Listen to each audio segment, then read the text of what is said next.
Sa likod ng bawat biyahe sa Hilagang Luzon ay may kasaysayang hindi alam ng karamihan. Isang kwento ng pag-angat, pagbabago, pagsubok, at muling pagbangon. Ito ang kwento ng Solid North Transit Incorporated, isang pangunahing transportasyon sa pagitan ng Maynila at Norte.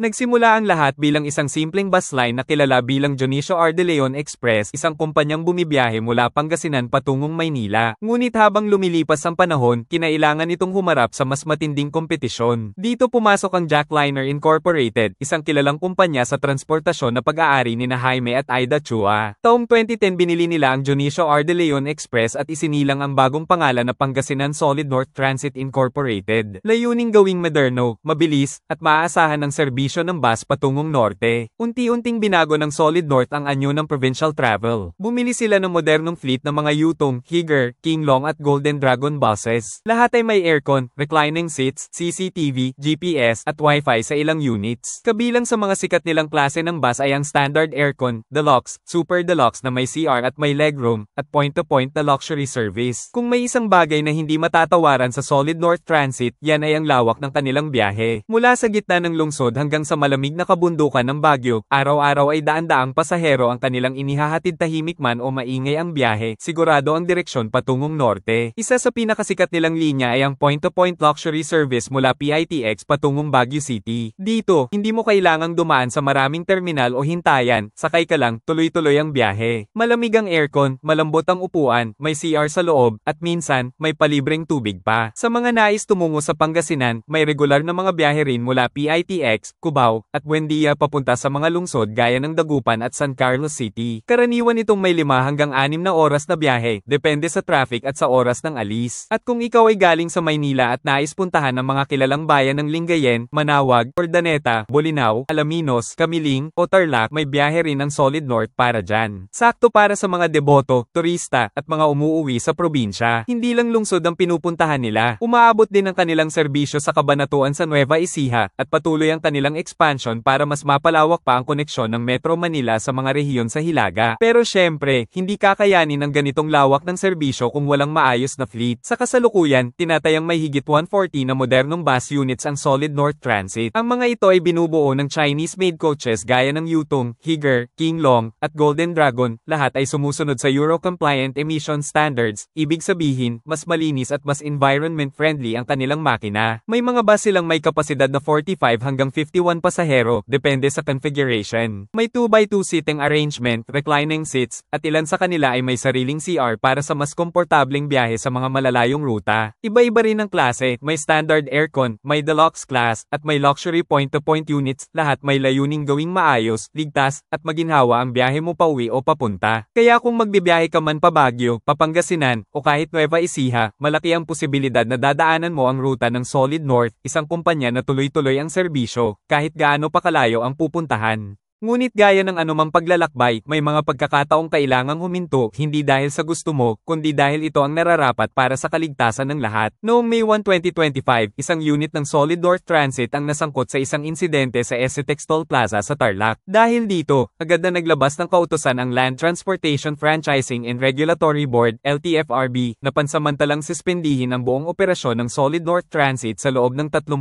araw. Layunin ng hakbang na ito ay bigyang daan ang masusing investigasyon at evaluation ng kanilang mga sistema. Bagamat mahirap ang panahong iyon para sa kumpanya, naging pagkakataon nito upang pag-isipan at ayusin ang mga kailangang baguhin. Bilang tugon, agad na ipinatupad ng pamunuan ng Solid North ang mas mahigpit na safety protocols, kabilang narito ang seryosong training para sa mga driver, regular na mechanical inspection ng mga bus, at paggamit ng mas advanced na GPS at monitoring tools sa kanilang mga unit. Sa halip na panghinaan ng loob, pinili ng kumpanya na matuto at magsimulang muli, dala ang panibagong pananaw sa kahalagahan ng responsableng operasyon. At sa pagbabalik nila sa daan, dala-dala nila hindi lang ang mga pasahero, kundi pati ang aral na kailan may hindi maaaring isantabi ang kaligtasan.